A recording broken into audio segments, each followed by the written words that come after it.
ามตามชื่อนักหลายคนมักนึกถึงหาดบางแสน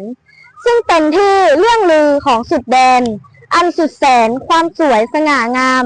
ประกอบด้วยน้ำใสและทรายขาวประดุจราวกับเพชร7 สมัยมองโดยรวมมีเสน่ห์น่าชื่นใจใครต่อใครก็พากันไปชื่นชมหน้าหาดทรายพบปูลมอยู่บนหินดูคุ้นชินสายตาแลสุขสมมะพร้าวหอมล่องลอยมาตามลมกลิ่นผสมน้ำใสเย็นอุราณชายหาดพัทยาเวลาค่ำคนเดินย่ำบนหาดทรายสุขหันษา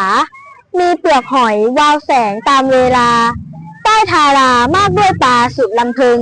มองทะเลยามใดใจชื่นฉ่ำความทรงจำย้ำเตือนให้คิดถึงจากหัวใจคนไกลหวนคำนึงยามระลึกนึกถึงเมืองชนเอ่ย